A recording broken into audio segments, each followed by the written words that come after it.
Hello everyone, my name is Robert McEachern. I'm here at Barley Distillery in our very famous mill house. We're sitting here in front of a 142-year-old mill, the weighing machine and mill here. We should be out on a farm somewhere in Islay. The harvest is just finished here in Islay. We wanted to go out and explore a little bit, but unfortunately the rain has severely let us down today, so we've retreated into the mill house.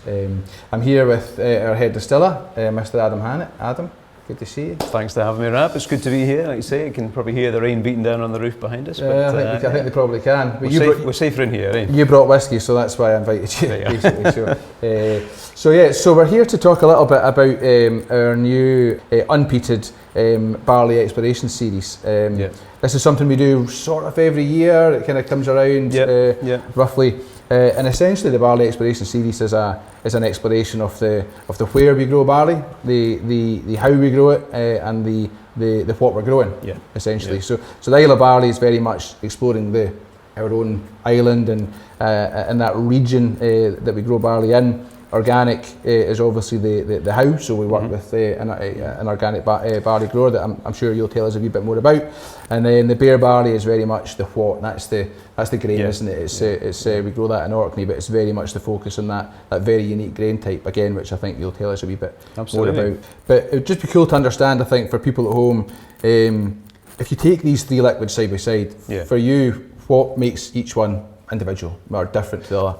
It's a great point because, I mean, on the face of it, people would think these were all the same. What's the difference? It's all Barclay, it's all a similar age, it all looks kind of the same. What's the difference? For me, the difference is in the character. If you look at the Isle of Barley, that character is, it's about citrus, it's marine, it's fresh, it's got this lovely, Barclay always has a lot of fruit, but this has got extra. This is incredible. So it's fruity, but it's citrus, it's fresh, it's got that minerality. Minerality is a character you get in Barclay, but that's highlighted in the Islay grown. Very quickly, if we then move into the organic, so again, single vintage, single farm, the organic here, 100% bourbon cask maturation. The character here is fruit. There is lashings of fruit coming off this. This is just, it's got that lovely caramel custard.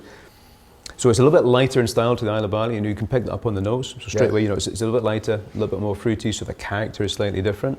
It's a beautiful, beautiful whiskey. And then you've got the bear barley. So the bear barley here, again, it's beautiful stuff, isn't it? It's the viscosity and the texture here. So again, if you even just look at that in the glass, you can see that's different. Yeah, okay. That, isn't it? When you nose that, that's earthy, that's spicy. Again, the character is different. You can nose all of these whiskies. If you didn't have the bottles there as clues, you would nose them all and you would know they were different. Yeah. That's what this is all about. It's about tasting, it's about exploration of flavour.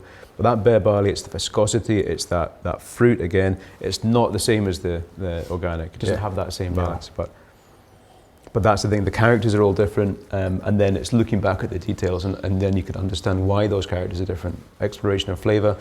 Vintage to vintage is different. I think it's a really interesting project.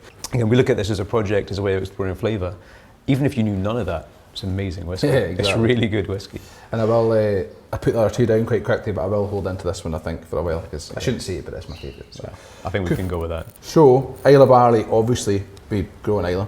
Organic, we don't. Beer, we have done in the past, but we don't now. Can you just give us a wee bit of context as to why are these two why do we not have an Islay version essentially of these two? Yeah. Well, essentially, I think the Isle of Barley kind of itself, the project there, there wasn't really barley grown in Islay for making whiskey, even though it's famous whiskey island. None of the barley was coming from here. So we've been working since 2004 with the growers to work locally to build that up. So and it's really hard to grow barley here. It's really difficult. And so the organic practices, it's even more risk. I mean, we're talking about this organic barley, the 2012 edition. We don't have a 2013 edition because the farmer basically couldn't get a crop in 2013, so there's risks to that.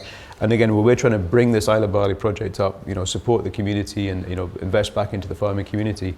To ask them to be organic straight away is too much. It takes time to develop and work with that. So again, organic, the barley comes from, say, mid-cool farms for this vintage, and they're kind of growing, obviously organically, part of a big farm, big system that's been working with them for years.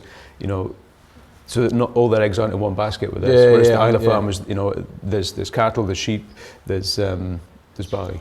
There's not really much else. So I think you know, the ambition is always to do the best we can, to be as sustainable as we can, and we've got lots of projects to work on that. But it's about taking the right steps to get. Cool, yeah, you know, rather than just going straight in. And you see bear barley, there was some of the Dunlosset actually were growing some bear barley in the early years. But again, the climate here was so difficult. Yeah. You know, bear barley is quite a tall straw, so you get a bit of wind, a bit of rain, it goes over, and then you know it's hard to grow. And the beer barley 6 row, right? So it's heavier in the top. Absolutely, so it's absolutely. Yeah. And again, on oak neat, it works. It's traditionally grown. I mean, it's you know, we're supported really well with the Agronomy Institute up there, so they supply a lot of the bear barley for us. And obviously they're doing a lot of research into the genetics, etc., with the barley. So they're going to grow it, and actually creating that supply chain, you know, for them to have enough to grow that we can buy it and make whiskey from it. Yeah. It's I say it's tiny. It's a tiny proportion of what we do, but it's so important as a signifier of that flavour and that style and that heritage variety. And you know, you've been working with this within this sort of exploration, within this project for you know, with Jim McEachern in the early days, and then you've been doing it with your team more recently.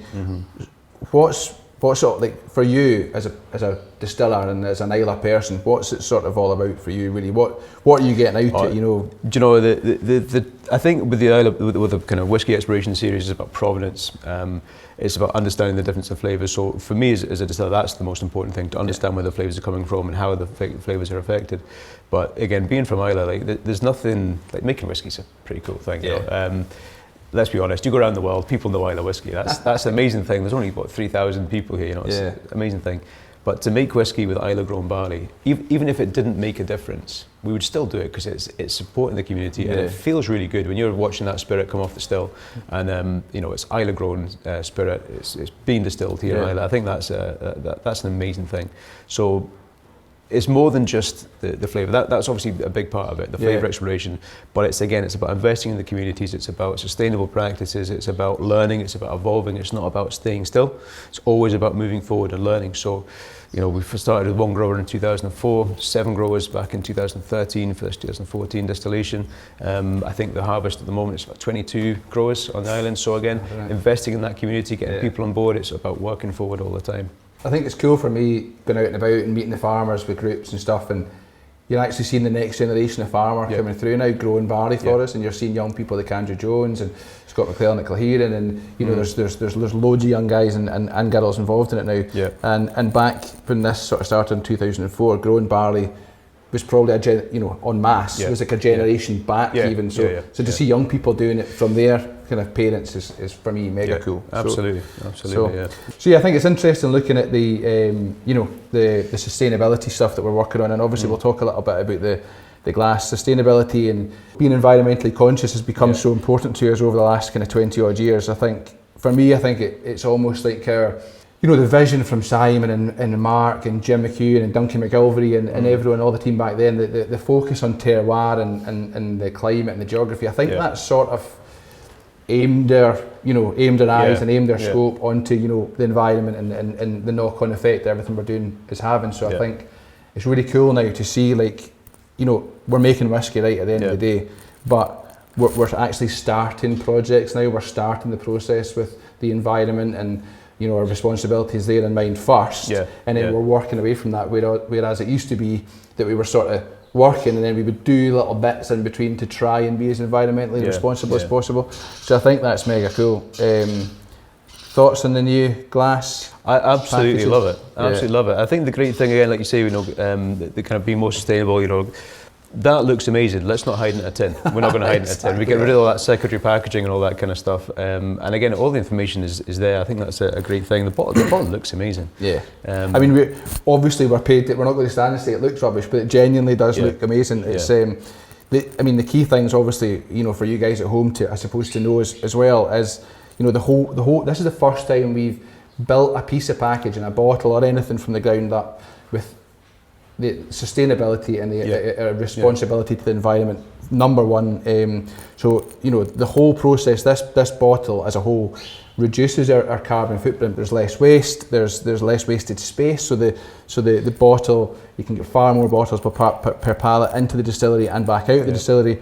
So it looks class, it holds amazing liquid, but it's also doing really good stuff as well. But it's doing things in the right way, and like I was talking about before, nothing ever stays the same. You're always evolving, and actually being able to put sustainability at the heart of that new glass design, like you say, is revolutionary. And as I say, you know, obviously we've seen designs and stuff, but this is the first time I've been up close with the new bottle, and to actually see that, I know I'm a proper geek, right? That's just the way it is, but to see all the detail about the, you know, the temperatures, the average rainfall, all that sort of stuff, it's like, it's a whiskey for drinkers because it's an amazing liquid, but also it's a whiskey for geeks because there's so much information in the label. Which it's being transparent, isn't it? It's how all that information is there. It shapes the whiskey. The whiskey isn't just, you know, distilled and not thought of. Like every aspect from grain all the way through to bottle is shaped that spirit, and so we need to put that information on there and talk about it.